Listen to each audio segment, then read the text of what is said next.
नमस्कार, आप देख रहे हैं मीडिया 9, भारत का अपना नेशनल डिजिटल टीवी मीडिया। आइए हम आपको ले चलते हैं आज की कुछ खास खबरों की ओर।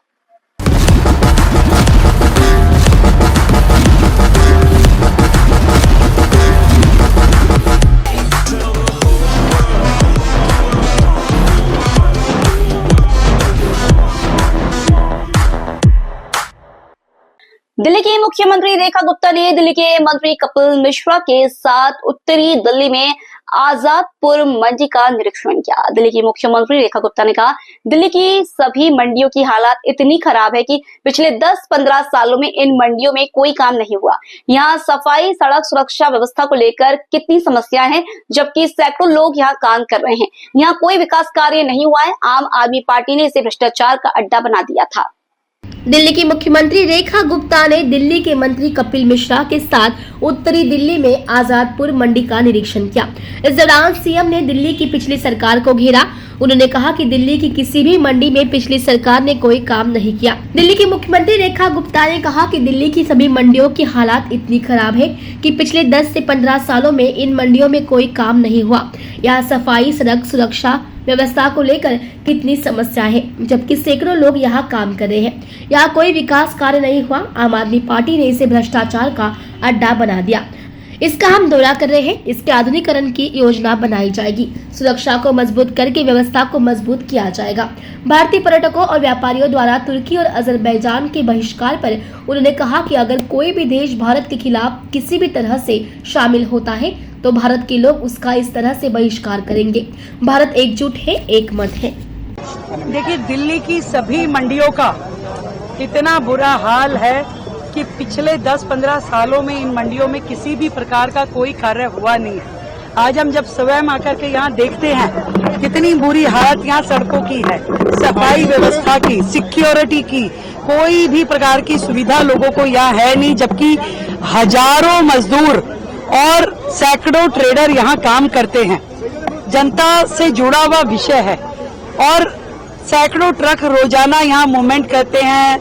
लोगों का खाद्य पदार्थ यहाँ आते हैं, फल सब्जियां, और उस सब काम के बीच में एक तरह से ये मंडियां कूड़ा घर बनी हुई है। जो व्यवस्थाएं पिछली आम आदमी पार्टी के सरकार में थी, मैं समझ पा रही हूँ कि एक भी विकास का कार्य इन मंडियों में हुआ नहीं। करप्शन का सबसे बड़ा अड्डा ये मंडियों को बना के रखा। चाहे वो उनके मंत्री थे, चाहे वो उनके चेयरमैन रहे, उन्होंने किसी भी प्रकार से ना व्यापारियों की सुध ली, ना मजदूरों की सुध ली, ना यहाँ व्यवस्थाओं को समझा। आज हम यहाँ का दौरा कर रहे हैं, सभी अधिकारी साथ में हैं और पूरी तरीके से इन मंडियों का मॉडर्नाइजेशन, इसका प्लान बनेगा। यहाँ की सफाई व्यवस्था दुरुस्त हो, यहाँ की सड़कें, यहाँ का मेंटेनेंस, यहाँ के शौचालय, वो सारे के सारे लाइनअप किए जाएंगे।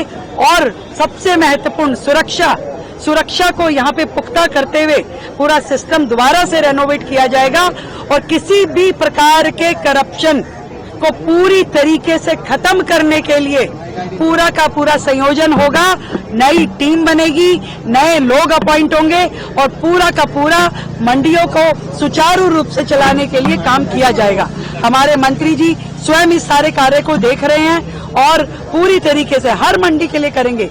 यहाँ से तो हमने शुरुआत की है। आज सभी व्यापारियों से मिलकर, मजदूरों से मिलकर उनकी समस्याएं सुन रहे हैं, पर सच में दयनीय स्थिति है। जो बात बड़ी बड़ी करने वाले, दिल्ली को विकास और लंदन, पेरिस बनाने की बात करने वाले, इस मंडी पे खड़े होकर के इसको स्मेल करना भी अपने आप में एक बहुत भयानक एक्सपीरियंस है। तो मैं ये समझती हूँ कि इन मंडियों के पूरे जीर्णोद्धार की आवश्यकता है। टर्की वाले जो का बॉयकॉट कर रहे हैं, बिल्कुल सही है।